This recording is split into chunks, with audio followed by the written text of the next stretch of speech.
कल बहुत ही मार्मिक चर्चा अपनी आई थी। अगर आप लोगों की स्मृति में हो तो कल जो बात आपको बताई थी वो 24/7 का पुरुषार्थ था। याद है? अभी 24 घंटे नहीं बाकी हैं।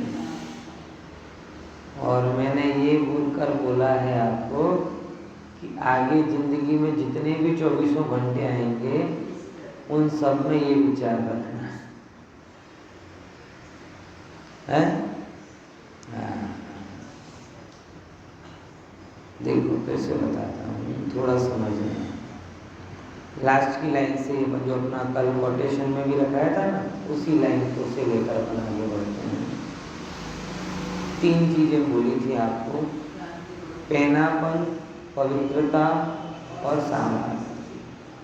3 चीजें। कौन कौन सी 3 चीजें? पैनापन, पवित्रता और सामर्थ्य।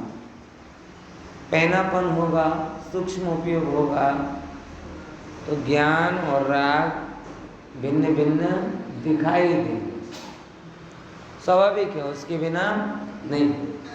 सूक्ष्म उपयोग के बिना, जैसे क्या ना कि सोने की बारीक नक्काशी का काम करना हो तो लोहार के हथौड़े से काम नहीं चलेगा। हथौड़ी सोने के पास भी होती है, छेनी सोनी के पास भी होती है, लगभग जो उपकरण उनके पास होते हैं वो इनके पास में भी होते हैं, लेकिन कितने बारीक होते हैं। ऐसे ही सूक्ष्म आत्मा का वेद ज्ञान करने के लिए उपयोग कैसा करना पड़ेगा? सूक्ष्म करना, पैना करना। पैना नहीं होगा तो फिर मजा नहीं। दूसरे नंबर की बात, पवित्र नहीं होगा तो राग की विष्ठा कोई ग्रहण कर लेगा।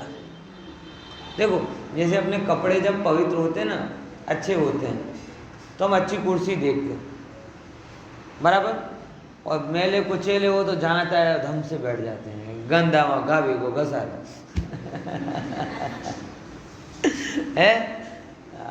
इतना गंदा तो अब क्या विचार करना है कि नहीं? यही बात समझो, होता है कि नहीं होता? अगर आप बैठने लायक जगह दिखने पर भी गार्डन में कोई बैठ नहीं रहा है तो या तो कोई तकलीफ या कपड़े नए हैं, और क्या है। क्योंकि गार्डन में चौकी कुर्सियां तो नहीं मिलेंगी। तो अगर जैसे आपके वस्त्र पवित्र होते हो हैं तो आप बैठने के लिए निर्मल स्थान खोजते हो, मैले हुए स्थान में बैठते नहीं। और मैले ही वस्त्र हो तो जहाँ चाहे वहाँ बैठ जाते हैं। और समझदार होता है ना, जैसे होली बोली या कभी होता है ना, तो सोफे पे नहीं बैठता, नीचे बैठे हम जरा जे सब ठीक ठाक हो जाए फिर बैठे।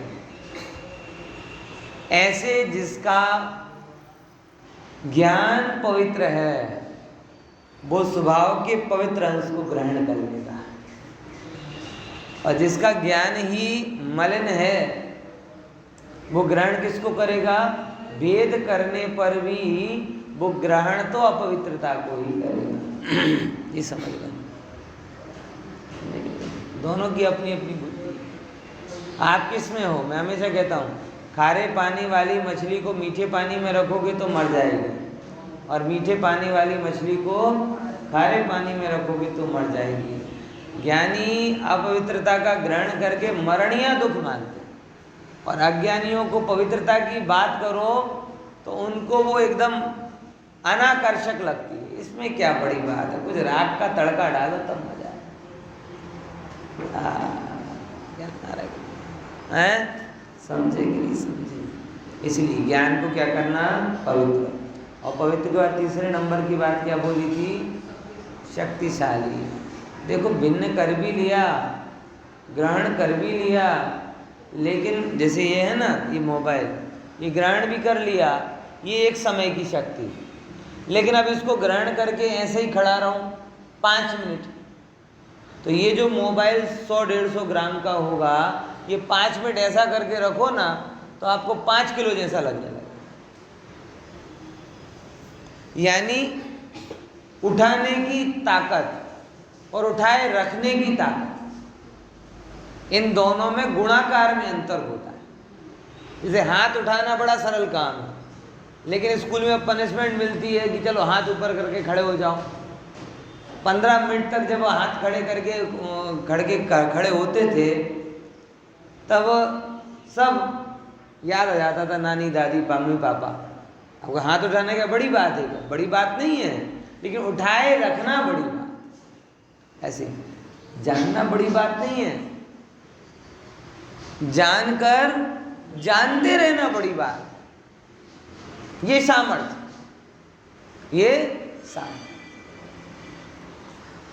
तो ऐसा काम आपको 24 घंटे करना है। जहाँ राग है, जहाँ क्रोध है, जहाँ मान है, जहाँ दुनिया भर की सब चीजें हैं, वहीं क्या है? ज्ञान है, ज्ञान है। अब आप ज्ञान को पकड़ने वाले होगे तो ज्ञान को पकड़ लोगे, और राग में रमण करने वाले होगे तो ज्ञान को छोड़ दोगे और राग में रमते रहो। जितने भी ज्ञानी हुए हैं, सारे ज्ञानियों ने ज्ञान के बल से राग का नाश कर दिया। और जितने भी अज्ञानी हैं, सारे अज्ञानियों ने एक ही गलती की, इसका ज्ञान का बल छोड़ दिया और राग की शरण ले। जिसने ज्ञान छोड़कर रागादि भावों की शरण ली, जड़ की शरण ली, अजीव की शरण ली, उसकी मुक्ति कैसे हो? अनादि से बंध का मार्ग भी एक है और अनादि से मुक्ति का मार्ग भी एक। कौन सा? ज्ञानमयी स्वभाव को छोड़कर राग को ग्रहण करना बंधन का मार्ग, और राग को छोड़कर ज्ञान को ग्रहण करना ये मुक्ति का मार्ग। अनादि का नियम। आई कि नहीं बात? चल, यही बात यहाँ पे टीका में आई थी जो अपन ने कहा था कि 88 की टीका है, और उसमें यही बात सिद्ध की कि अविरति अज्ञान ये अजीब के हैं और जो ज्ञान रूप परिणमित हो रहा है वो जीव का है। ये टीका में भी बहुत सरल सी लाइन पढ़ देता हूँ। निश्चय थी मिथ्या दर्शन 163, निश्चय थी जे मिथ्या दर्शन, अज्ञान, अविरति इत्यादि अजीव छे ते तो अमूर्तिक चैतन्य परिणाम थी अन्य एवं मूर्तिक पुद्गल कर्म छे। बराबर कि ये जो है अजीव हैं ते तो अमूर्तिक, बराबर, अने चैतन्य परिणाम थी अन्य एवं मूर्तिक पुद्गल कर्म छे। अने जे जो समझो, फिर से देखो यहाँ पे, या खलु मिथ्या दर्शन अज्ञान अविरत्यादि अजीवा तद अमूर्त चैतन्य परिणाम। अमूर्त चैतन्य परिणाम कि अमूर्त है और चैतन्य परिणाम है, बराबर वही मिथ्या दर्शन आदि भाव। अने अन्य एवं मूर्तिक पुद्गल कर्म छे। अने जे मिथ्या दर्शन अज्ञान अविरति इत्यादि जीव छे ते मूर्तिक पुद्गल कर्म थी अन्य एवो चैतन्य परिणाम नो विकार छे। क्या बोला? फिर से, जे मिथ्या दर्शन अज्ञान आदि अविरति इत्यादि जीव छे, जो पहला नंबर तो शू लीधु? ये पुद्गल कर्म, ये वो मूर्तिक पुद्गल कर्म छे। कौन? मिथ्या दर्शन, अज्ञान, अविरति, जो अजीव है ना, अजीव, वो सब कौन से हैं? मूर्तिक पुद्गल कर्म छे। अने जे जीव छे ये चैतन्य परिणाम नो विकार छे। अभी कई क्या 4 लाइन पकड़ना। एक लाइन ऊपर से कि जो अजीव हैं वो कैसे, तो नीचे की लाइन, दूसरी लाइन में देखो, चैतन्य परिणाम थी अन्य एवं मूर्तिक पुद्गल कर्म थी। कौन अजीव? बोले मिथ्या दर्शन, अज्ञान और अविरति। तो जो मिथ्या दर्शन, अज्ञान और अविरति रूप अजीव हैं वो कैसे कैसे हैं? अमूर्तिक चैतन्य परिणाम थी अन्य।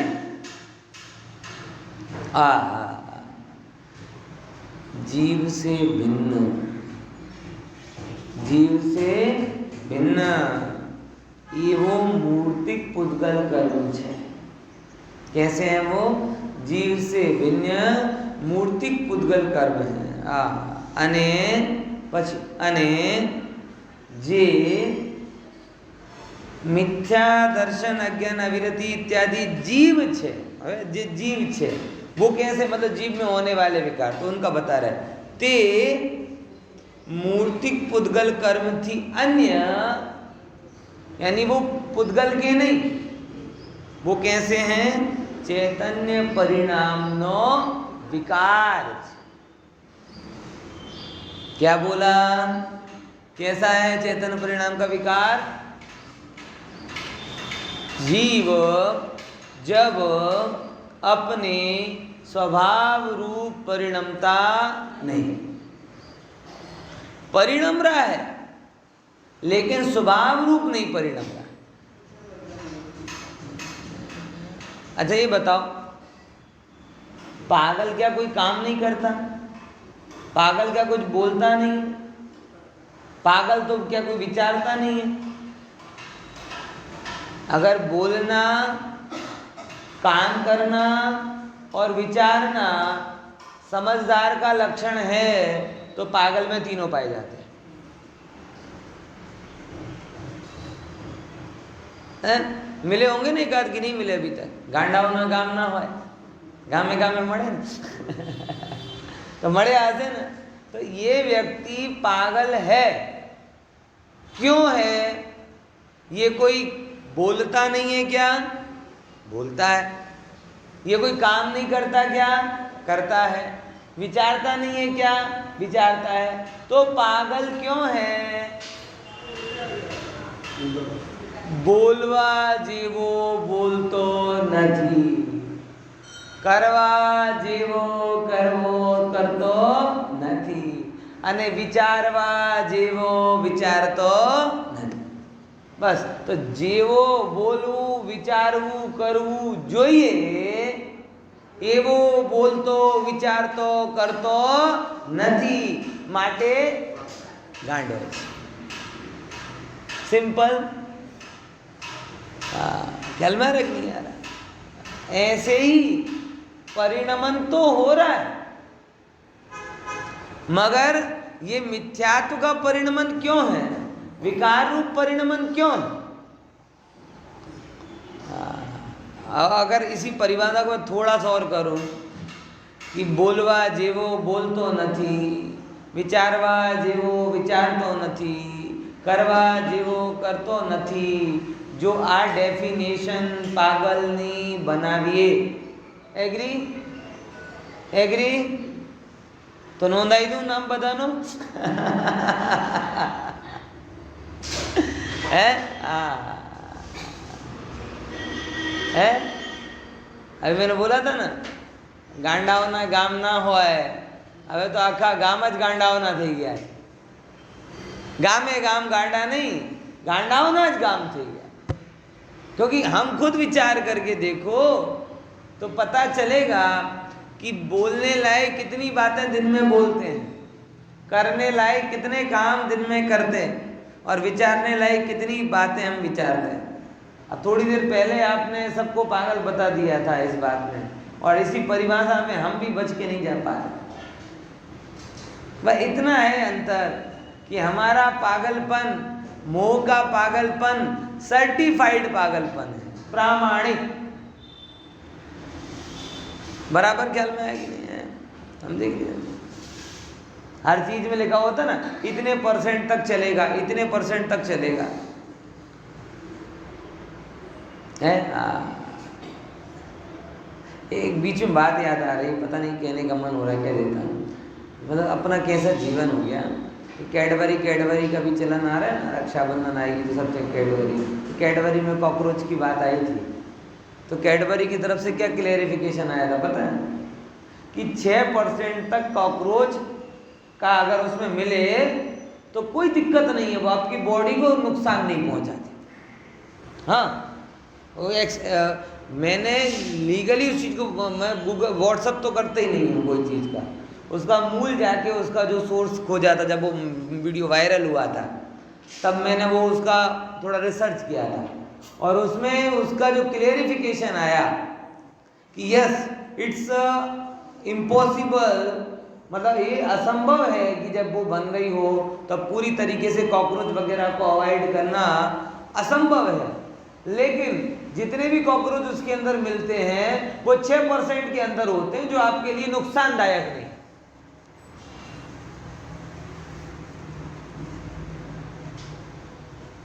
है। हो जाए कुछ मीठा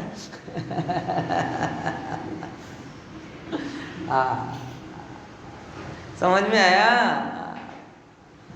अब सरकार ने उन्हें मान लिया, उन्हें 6%, उन्हें अहिंसा की कहाँ पड़ी है? उन्हें अहिंसा की पड़ी होती तो कहते एक भी नहीं चले।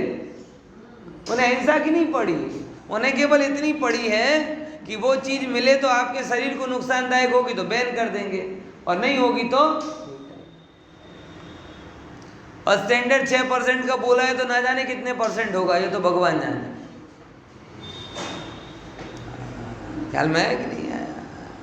ऐसा है। तो ये तो बात मुझे बीच में याद आई तो कह दिया कि हमारा जो पागलपन है ना, मोह का पागलपन, वो कैसा हो गया है? सर्टिफाइड हो गया।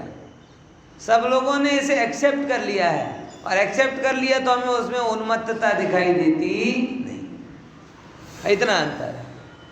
और बाकी इन और कार्यों में हमें अंश, बाकी पागल के कार्यों में हमें एक्सेप्टेंस नहीं है, एक्सेप्टेंस नहीं है, इसलिए वो हमें उन्मत्त दिखाई देने लगता है। इसलिए जी विचार कर, बोलने लायक बोल, करने लायक कर, और विचारने लायक विचार। क्योंकि अगर ये काम हम नहीं करते हैं तो निश्चित रूप से हम किससे ग्रसित हैं? मोह के पागलपन से ग्रसित, निश्चित रूप से। किससे फंसे हुए हम? मोह के पागलपन में फंसे हुए। बराबर ख्याल में आया कि नहीं आया? देख, तो ये चैतन्य का परिणाम तो है, लेकिन चैतन्य का विकार। कौन? चैतन्य का जो अजीव है, ये चैतन्य के विकार से होने वाले, लिखा है ना, एवं मूर्तिक पुद्गल कर्म एवो केवो छे चैतन्य परिणाम नो विकार छे। कि जीव जब राग देश अज्ञान रूप परिणमित होता है तब कर्म बंध की दशा बनती है। ख्याल में आया कि नहीं है? देखो अब आगे की बात करते हैं। हवे पूछे छे कि मिथ्या दर्शन आदि चैतन्य परिणाम नो विकार क्यांथी थयो? मिथ्या दर्शन, चैतन्य की जो निर्मलता है, उसका विकार कैसे हुआ? तो उत्तर कहे छे ओगस अणाई परिणामातिन्नि मोह जो तस मिच्छत्तम नन्नाणम अविरधि भावो यणादब्बो। पढ़िए।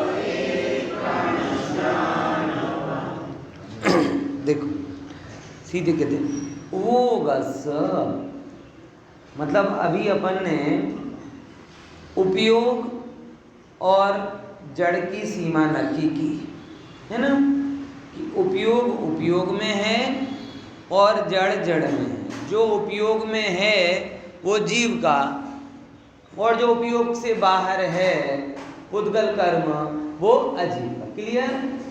समझे कि नहीं समझे? क्या बोला? उपयोग ज्ञान स्वभाव, जो ज्ञानाकार रूप है वो जीव का बराबर, और जो ज्ञान स्वभाव के बाहर है वो अजीव। अब बताते हैं कि उपयोग के अनादि से मोहयुक्त होने के कारण 3 प्रकार के परिणाम होते हैं। फिर से ओ बस मतलब उपयोग के अनादि से मोहयुक्त होने के कारण 3 प्रकार के परिणाम होते हैं। क्या कहना चाह रहे हैं? कि जब ये आत्मा अपने में लीन नहीं होता, ठीक है ना, कोई घर में नहीं हो तो दुनिया में भी नहीं हो, ऐसा नियम थोड़ी है, हैं? किसी घर जाओ और कहो कि भाई साहब घर पे हैं, बोले नहीं हैं। अच्छा बाहर गए, बोले नहीं गए। दुकान गए, नहीं गए। कहाँ गए? गुजर गए। तो घर में नहीं होने का मतलब है कहीं भी नहीं है, ऐसा थोड़ी होता है। घर में होने का नहीं होने का मतलब और कहीं है, ये होता है। तो ये जो उपयोग है ये अपने घर में नहीं है। और कब से तड़ी पार है? अनादि से तड़ी पार। घर वापसी कराओ इसकी। और तड़ी पार है तो घूम कहाँ रहा? तड़ी पार है तो घूम कहाँ रहा? और घर में नहीं है, बाहर घूम रहा है। तो घूमते घूमते कभी अज्ञानपुर में, कभी अविरति नगर में, और कभी मोह महल में फंसा है। लिखा है कहाँ है? मोह, समझ आ रहा है कि नहीं? मोह देश में अज्ञानपुर में, ये सब में फंसा हुआ है, ये अपने में नहीं है, बस इतनी समस्या है। और जहाँ जैसा जाता है वैसा अपने आप को मान। कल ही मेरा एक मित्र बता रहा था अपने पूर्वजों की कहानी, बराबर। अभी तो बड़ा वो सामान्य परिस्थिति, बोले कि हमारे पिताजी नहीं, परदादा ने एक पूरा गांव बसाया था जैनों का। 100 एकड़ जमीन करीबन होगी। लेकिन फिर वो कायदा आया, कौन सी कायदा? खेड़े यानी जमीन। तो सब जमीन बमीन चली गई। और उसके बाद में मेरे क्या कहते हैं, दादाजी के सब जो भाई हैं वो सब ठाकुरों के गांव में आ गए। कौन से गांव में रहने लगे? ठाकुरों। और ठाकुरों के गांव में रहने लगे तो सब अभी उनमें जैनत्व का अंश नहीं बचा। सब शराब पीते हैं, मांस खाते हैं, दुनिया भर के उल्टे पुल्टे काम करते हैं, और एक भी ढंग का नहीं बचा। समझ में आएगा? ये पड़ता है अंतर कि जैन का, और वो लगी नहीं, वहाँ पाठशाला है उनकी, वहाँ चला गया तो आज वो पंडित है, मेरे साथ में काम करता है। तो उन्हीं के वंशज वो सत्संयोगों में रहे तो आज शास्त्र पढ़ा रहा है, और वही वंशज असत संयोगों में रहा तो आज शराब पी रहा। ऐसे ही हे जीव, जो तेरा ज्ञान तेरे में रहता तो तू यहाँ नहीं होता। हम भी कहाँ होते? नमो सिद्धारंभ में हमारे नाम की भी जय जयकार हो रही। पता चलता है किस भाई कहाँ होते हम? जब भी मुनिराज नमो सिद्धारंभ बोल रहे होते, वो हमें नमस्कार कर रहे होते। जब भी हम छोटे बच्चों को बोलते भगवान बनकर बैठ जाओ, तो छोटे बच्चे हमारी कॉपी कर रहे होते। समझ में आया? ये किसके कारण हुआ है? ये कि उनका जो सिद्धत्व प्रकट हुआ, उनका एक अंतर्मूर्त का पुरुषार्थ कि ज्ञान में रहे, इस पुरुषार्थ से वो आज सिद्धालय में हो गए। और हम ये पुरुषार्थ नहीं कर पाए, इसीलिए किसी को दुकान जाना पड़ता है, किसी को नौकरी जाना पड़ता है, किसी को घर परिवार संभालना पड़ता है, किसी को शरीर संभालना पड़ता है, और संभालते संभालते जिंदगी निकल जाती, और तो भी कुछ संभलता बबलता तो है नहीं। बोलो क्या संभला आज तक? शरीर संभला, परिवार संभला, क्या संभला है? मोदी जी रुपया संभाल रहे, वो भी 82 पहुंचा जा रहा है बोलो क्या समझ गया ना? ये रुपये का भाव गिर रहा है ना बहुत ज्यादा है, वो संभालने की सब कोशिश चल रही है, लेकिन क्या संभलता है? कोरोना संभालने की कोशिश की तो फिर से निकल आता है साइड में, गैप में चौका लगता है ना क्रिकेट में, ऐसे यहाँ पे जब चाहे जब गैप में आ जाता है वो, कभी दूसरे तीसरी गेम के। ये जी संभालने से कुछ संभलता, संभालने का भाव छोड़ दे, खुद समझ जा, जगत तो अपने आप जैसा चलना है वैसे ही चले। ये जैन धर्म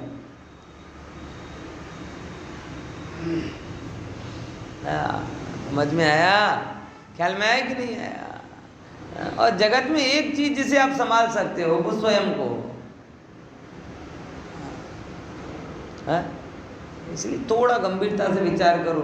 सारे समय उपयोग देखो, कर्तापन का गुरुदेव ने कि कुंद आचार्य देव ने डटकर विरोध क्यों किया? आपको पता है कभी इसका मेन मनोविज्ञान क्या है? कि कर्तापने की दृष्टि है, ये पर की तरफ देख रहे हैं। ये मतलब आपको अमृत का प्याला दिया जा रहा है, अमृत दिया जा रहा है केटली से, और आप कप उल्टा करके रखे हो।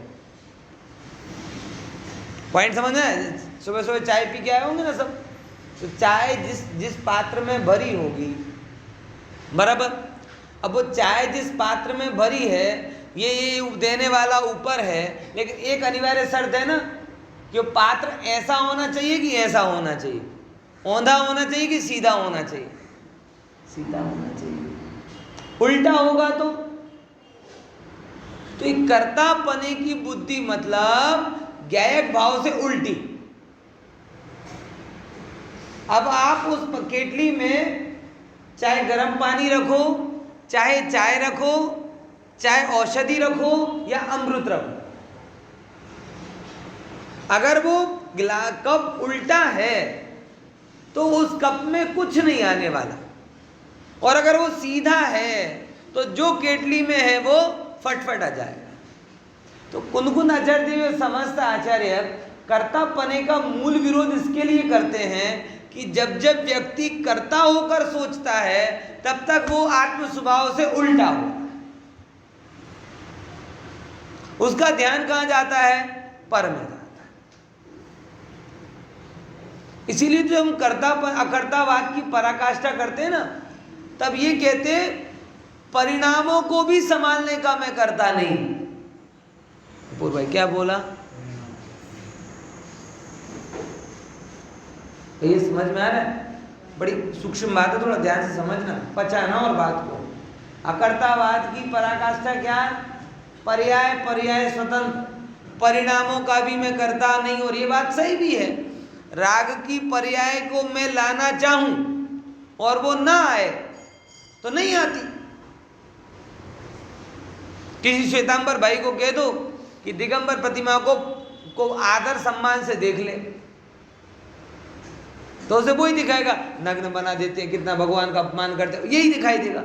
और अपने अब वो कहेगी राग ले आओ तो नहीं आएगा। फैक्ट वस्तु कह रहा हूं। और अपने को कभी ऐसा लगता ही नहीं कि प्रतिमा नग्न है, अपने को सिवाय वीतरागता ही दिखती है और कुछ दिखता ही नहीं। उनको वीतरागता के सिवाय सब दिखता है। अब वो कहेगी राग लेकर आ जाओ, कहां से ले आए वो? जैसा राग अपने बेटे में आता है, अपने पुत्र पुत्री में आता है, तुम कहते हो ऐसा राग दूसरे के बेटे बेटी में ले आओ। विचार करके देखो। इसीलिए तो लोग दत्तक नहीं ले पाते, अडॉप्ट नहीं कर पाते। बच्चों की कमी नहीं है, लेकिन डॉक्टरों के चक्कर खाएंगे लेकिन अडॉप्ट नहीं करेंगे। क्यों? क्योंकि उसमें राग आता नहीं। अब अगर ये जीव राग का करता हो तो राग ले आए ना, समझ में आया? द्वेष का करता हो तो द्वेष ले आए ना। यानी यही बताना चाह रहा है, ओहो पर का तो मैं करता हूं ही नहीं, अपनी पर्यायों का करता भी। अच्छा, जब ये उपदेश दिया जा रहा है कि मैं अपने परिणामों का भी करता नहीं हूं, तब ये उपदेश परिणाम बिगाड़ने के लिए दिया जा रहा है कि परिणाम संभालने के लिए दिया जा रहा है? मतलब कोई भी उपदेश है तो नरक निकोच जाओ इसके लिए तो नहीं होगा ना। अब परिणाम को अभी मैं करता नहीं हूं तो खाओ पियो मौज करो, इसके लिए उपदेश दिया जा रहा है कि अरे नहीं भाई, ऐसे परिणाम से तू नरक में जाएगा। तो परिणाम का भी करता नहीं, इसका कहने का मतलब है कि कर्तृत्व के भाव से तू निरंतर परिणामों में फेरफार करूं, फेरफार, शांति का अनुभव नहीं करता। और शांति का अनुभव नहीं करता, इसीलिए तेरे परिणाम संभलते नहीं। और तू परिणामों को सुधारने की चिंता भी बंद कर देगा तो तेरे परिणाम भी संभल जाएंगे। यानी शास्त्रों में ध्यान से समझना, जब परिणाम संभालने का उपदेश है, परिणाम संभालो, तब तो परिणाम संभालने का लक्ष्य है ही। और जब ये उपदेश है कि मैं परिणाम भी नहीं संभाल सकता, तब भी अभिप्राय क्या है? परिणाम ही संभाल, क्योंकि संभालने के भाव से संभलते नहीं होता। और एक समय की होने योग्य पर्याय होती है, बराबर, और मैं ऐसा कर दूं वैसा कर दूं, इसमें अनंत अनुबंधी तू बना देता है। पॉइंट समझ में आ रहा है कि नहीं आ रहा? तो अकर्तावाद की बात इसलिए जोरदार पुरजोर की है क्योंकि कर्ता भाव ये ज्ञायक भाव के विरुद्ध है, कि जो कर्ता होकर सोच रहा है वो पर में जा रहा है, और जो ज्ञायक होकर सोच रहा है वो पर से सिमटकर अपने में आ रहा है। क्या बोला? ये लाइन को बोलो जरा। जब जब भी आप क्या बन के सोचोगे? पर का कर्ता बन के सोचो। मुझे आज ऐसा प्रॉब्लम, मैं तो खुद बता रहा हूँ, सही बता रहा हूँ अपनी बात। कई लोग बोलते हैं कब सोचते हो, कैसे सोचते हो? सच बता रहा हूं, मैं क्या बोल रहा हूं कभी नहीं सोचता, और कभी सोचता हूं तो वैसा बोलता नहीं है। दृष्टांत के बारे में बहुत सारे लोग ऐसे दृष्टांत कहां से सोच रहे हो? मैं सच में कभी नहीं सोचता, बस सहज छोड़ देता हूं, और सहज अपने आप वस्तु अपने आप आती जाती है, निकलती जाती है। कर्ता होकर कोई नहीं कर सकता। किस किस को क्या करोगे? अपने आप को स्थिर कर दो, सब चीज अपने आप सेट हो जाए। अरे चीज सेट है ही, अपसेट कुछ नहीं है। अपसेट केवल अपना दिमाग, बाकी ऑल वेल सेट। केवल ज्ञान के हिसाब से वेल सेट है, वस्तु व्यवस्था के हिसाब से वेल सेट है, अपने अपने स्वभाव के हिसाब से वेल सेट है। अपसेट क्या है? केवल अपना ज्ञान। समझे कि नहीं समझे? सब 3 साल का बच्चा हो तो एक माता बहन मुझे मिली थी, अरे हम तो अपने बच्चे को खाली छोड़ते ही नहीं हैं, उसे लगातार पढ़ाते रहते हैं। ये घर मैंने पागल बना दोगे तुम, पढ़ाकू तो नहीं बनाओगे, क्या बना दोगे? अरे सारी दुनिया बोल रही है, सारे मनोविज्ञान बोल रहे हैं कि उसको अपने तरीके से क्या होने दो, थोड़ा ग्रो होने दो। समझे कि नहीं समझे? तुम शुरू से ही उसको घोड़ा बनाना चाहती हो, सबसे बड़ी गधी हो। ऐसा बोला नहीं, लेकिन यहां तक आ गया था। सच में ये नहीं निकलने की योग्यता थी तो नहीं निकला। ऐसा मैंने क्या बेवकूफ़ी चल रही है। अभी वो 3 नर्सरी में भी एडमिशन नहीं हुआ उसका, नर्सरी में भी एडमिशन नहीं हुआ। हम तो 24 घंटे उसके साथ में रहते हैं, वो ये ना करे, वो ना करे, वो ये टच ना करे, वो कांच का गुड्डा बना दोगी। अरे उसको उसके हिसाब से सेट होने दो, तुम हर जगह डिजाइन मत करो उसकी, तुम उसको अच्छा खासा वो अपने हिसाब से सेट होगा, तुम उसे अपसेट कर दोगी पूरा। समझ में आएगी नहीं? घोड़ा बनाने के चक्कर में खुद गधे हो, ये प्रूव हो रहा है। ऐसी वस्तु व्यवस्था है भाई। तुम बहुत ज्यादा सेट का विकल्प क्यों करते हो? जगत में तुम्हारी सेटिंग से क्या चल रहा है? सूरज तुम्हारी सेटिंग से निकलता है क्या? बारिश तुम्हारी सेटिंग से होती है क्या? शरीर का परिवर्तन तुम्हारी सेटिंग से होता है क्या? क्या चीजें तुम्हारी सेटिंग से होती? विचार करके देखो। अरे जगत में कर्तापने का स्कोप ही बहुत कम है। तुम कहां कहां कर्तृत्व कर सकते हो? ऋतुओं में, शरीर के फंक्शन में बड़े बड़े डॉक्टर लगे हैं जिंदगी भर से एक शरीर को संभालने में, और एक डॉक्टर 50 साल काम करके एक अंग के बारे में कुछ जान पाता है। क्या बोला? क्या बोला? एक डॉक्टर 25 साल पहले पढ़ता है, फिर 50 साल प्रैक्टिस करता है, और उसके बाद में भैया पूरा जान लिया किडनी के बारे में। डॉक्टर वो नरेश त्रेहान है ना, कौन किडनी है ना, हार्ट स्पेशलिस्ट, उससे पूछो हार्ट के बारे में पूरा जान लिया? नहीं, अभी बहुत कुछ बाकी है। यानी ब्रेन के बारे में पूरा जान लिया? नहीं, अभी बहुत कुछ बाकी। किडनी के बारे में पूरा जान लिया क्या? हर केस नया होता है, हर केस के पहले उन्हें स्टडी करनी पड़ती है। आपको ऐसा नहीं समझना कि डॉक्टर चाय पी के आ गए और तुरंत खोल खाल के समझ दिया। हर केस के पहले पढ़ते हैं।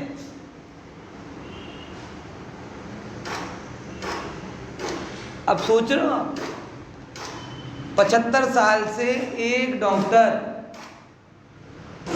एक शरीर के अंग के बारे में मेहनत कर रहा है, तो भी सब रोगों का निदान नहीं निकाल पाता। और ऐसे शरीर को हम वर्षों से साथ में ले रहे हैं विदाउट एनी प्रॉब्लम। सहजता से वर्षों बरस चलता है, और कृत्रिमता से 5 साल नहीं चल पाता। तो 5 साल चलना, वो भी उसकी योग्यता होती है तो चलता है। इसीलिए समझ लो, बहुत गहराई से गांठ बांध लो, ये जो ज्ञान तड़ीपार है ना, तड़ीपार, उस ज्ञान को अपने घर में बिठा लो। क्या बोला? जो ज्ञान है ना, ज्ञान, ये अपने उपयोग के घर से बाहर रखड़ रहा है। इसे बोल कि अज्ञान, मिथ्यात और अवृत्ति छोड़ और अपने घर में आ, कर्ता नहीं बन। क्योंकि जब जब कर्ता बनेगा तब तब अपनी शांति और स्वभाव का घात कर देगा। इसीलिए पहले नंबर कब सीधा कर। अब कब सीधा करेगा तो जिनवाणी का अमृत उसके अंदर पड़ेगा। समझ में आया? ग्राहक होकर आप जिनवाणी को ग्रहण सकते हो, कर्ता बनकर नहीं। क्या बोला? ग्राहक बनो जिनवाणी के। कर्तापना विपरीतता है, विकार है। जब तक आप कर्ता बनकर जिनवाणी पढ़ते हो तब तक आप जिनवाणी समझ नहीं पाए। तो आप कर्ता मत बनो, ग्राहक बनो। मैं पढ़ लूं नहीं, मैं कुछ कर सकता नहीं, पहले ये निर्णय करो, तब जाके जिनवाणी समझ में आएगी। समझ में आया? हाँ। मैं क्या करके जिनवाणी समझूं, ये सही प्रश्न है क्या? बोलो भैया, क्या करके जिनवाणी समझूं? अंकित भाई, सही है? नहीं, कुछ नहीं कर सकता ये समझकर जिनवाणी समझ में आती। हमारा प्रश्न ही गलत। जगत में कर्तापना है, धर्म में भी कर्तापना है। जैसे जगत में उपयोग बाहर में जाता है, वैसे ही धर्म में भी उपयोग बाहर में जा रहा है। अरे उपयोग को बाहर से हटाकर अंदर लाना है, और उसके लिए अनिवार्य रूप से मैं कुछ कर सकता नहीं, मैं मात्र जानता हूं, मैं मात्र जानता हूं, मैं मात्र जानता हूं। पर्याय पर्याय में इसकी गूंज सुनाई देनी चाहिए। जैसे हर पर्याय में ये आता है, कुछ करना चाहिए, कि यहाँ पे गड़बड़ हो रही है, कुछ करना चाहिए, वहाँ पे गड़बड़ हो रही है, कुछ करना चाहिए, शरीर में गड़बड़ हो रही है, कुछ करना चाहिए, बिजनेस डाउन आ रहा है, कुछ करना चाहिए, शासन के लिए करना चाहिए, देश के लिए करना चाहिए, समाज के लिए करना चाहिए। ओह विकल्प कर रहा है, होता कुछ नहीं। अपने लिए कर। किसके लिए कर? अपने लिए कर। एकमात्र तेरा कर्तव्य तो तुझ में है।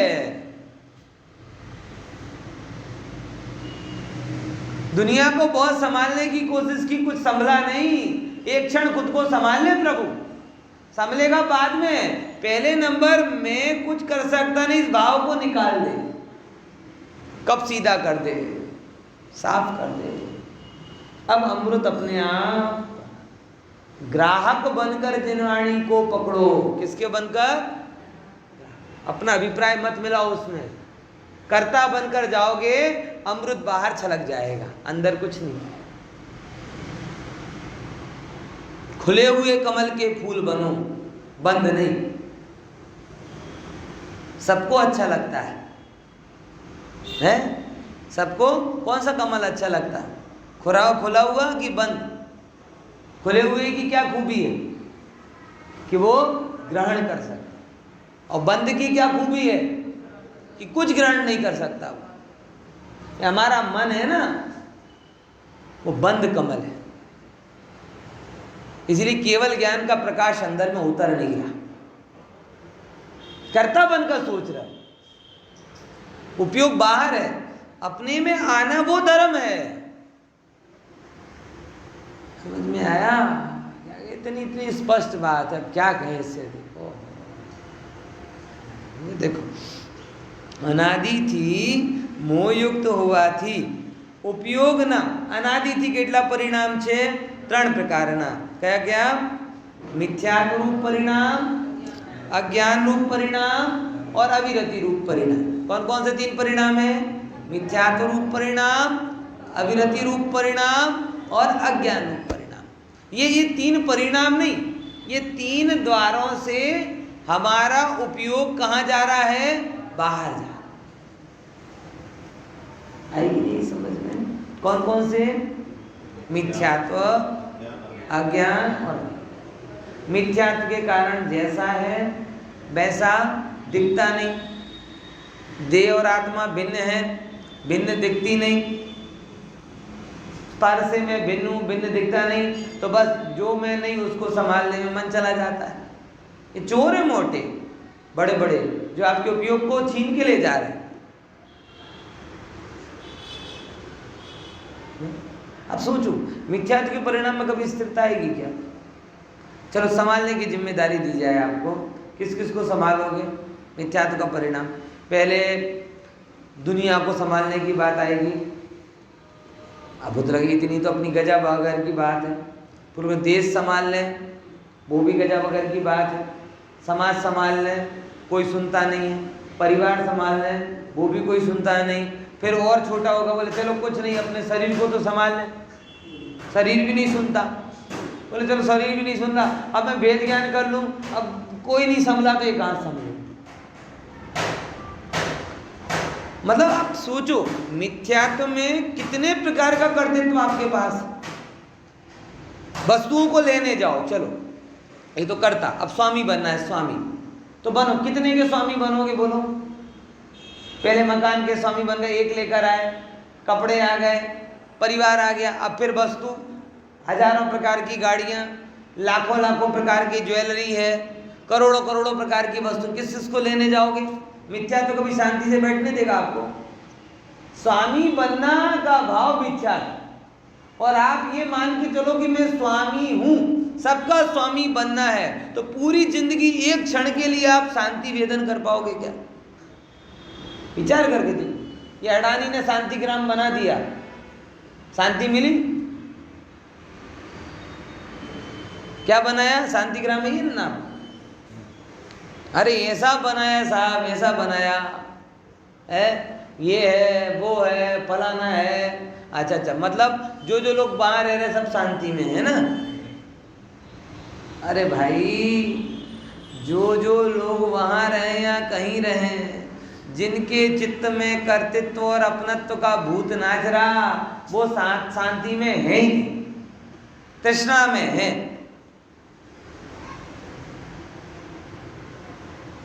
इसको पाऊं, चलो घूमने की बात आई, घूमने की बराबर। अब एक जगह ऐसा नहीं होता, एक जगह घूम के आए, दूसरे जगह घूमने की तैयारी, मतलब कहाँ कहाँ घूमोगे तुम। मैं क्या पॉइंट आपको करना चाहता हूं, मैं आपको ये बताना चाहता हूं कि मिथ्यात्व में शांति कैसे मिले। मेरा पॉइंट ये,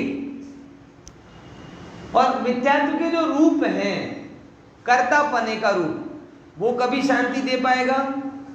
मिथ्यात्व का जो दूसरा रूप है, भोक्तापने का रूप, क्या वो शांति दे पाएगा? बोलो, कितना भोग लोगे तो शांति मिल जाएगी? और किसको मिली? कितनी टीवी देख लोगे कि और टीवी देखने की इच्छा नहीं होगी? कितनी जगह घूम लोगे कि और घूमने की इच्छा नहीं होगी? क्या क्या खा लोगे कि और खाने की इच्छा नहीं होगी?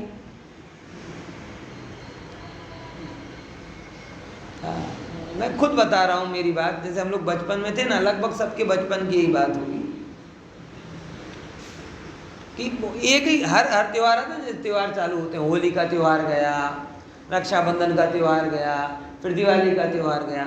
हमारे घर में लगभग सब त्योहार में सेम चीज़ें बनती हैं। गुजरात के जैसा नहीं है कि होली में अलग बनेगा, रक्षाबंधन में अलग बनेगा, दिवाली पे अलग बने, एक आध चीज प्लस माइनस होती, बाकी कॉमन होते हैं। बचपन में सेव बन जाएगी, बर्फी बन जाएगी, पपड़ी बन जाएगी, गुलाब जामुन बन जाएंगी, और 4-5 चीज़ें लगभग वही मेन्यू रिपीट होता है। और आश्चर्य की बात है कि हम लोग अति उत्साह के साथ में उन सारे पकवानों का सेवन करते थे जो वर्ष में बारंबार रिपीट होते थे। और आजकल के बच्चों को देखा जाए तो सुबह का, मतलब वो 6 महीने पहले बनाओ ना, इतने नए नए बनते हैं तो भी इसमें मजा नहीं, इसमें मजा नहीं, इसमें मजा नहीं। बोलो, ये लगभग सबकी बात होगी ना। सुमति भाई, आपसे चालू कर है। मतलब एक समय था कि जब हमारी इच्छा सीमित थी, ये बहुत छोटी सी बात से बताना चाह रहा हूं, लेकिन उसमें उतना ही आनंद था। पर अभी क्या हो गए कि देख देख कर इतना ज्यादा, रोज नया बनाना, रोज नया खाना, तो भी आज मजा नहीं आया, आज ऐसा था, आज वैसा। ये माता बहनें फिर ही नहीं हो पाती। एक पीढ़ी पहले की माता बहनों ने 10-10 बच्चों को बड़ा कर दिया है, और एक को यहाँ बड़ा करने में क्या कहते हैं, पसीना आ जाता है। ये किसके कारण हो रहा है?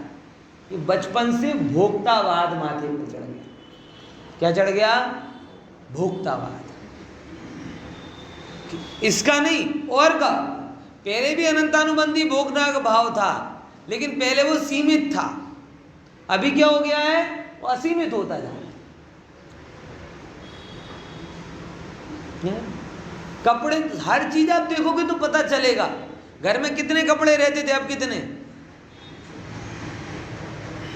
पहले के समय में 3 कपड़े रूटीन और 2 कपड़े ऐसे हो जाते थे, 4-5 जोड़ी कपड़े ज्यादा रहते थे।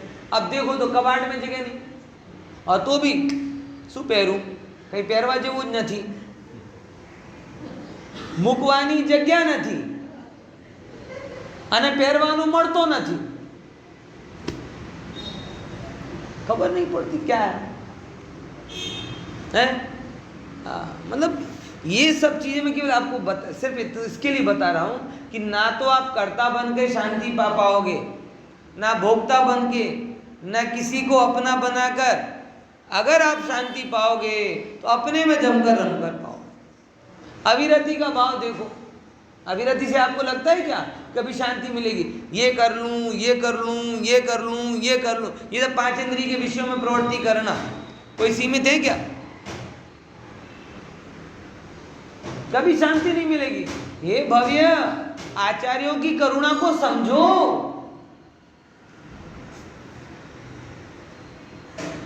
आचार्य तुम्हें दुखी नहीं करना चाहते, तुम्हें दुख के मार्ग से हटाना चाहते हैं।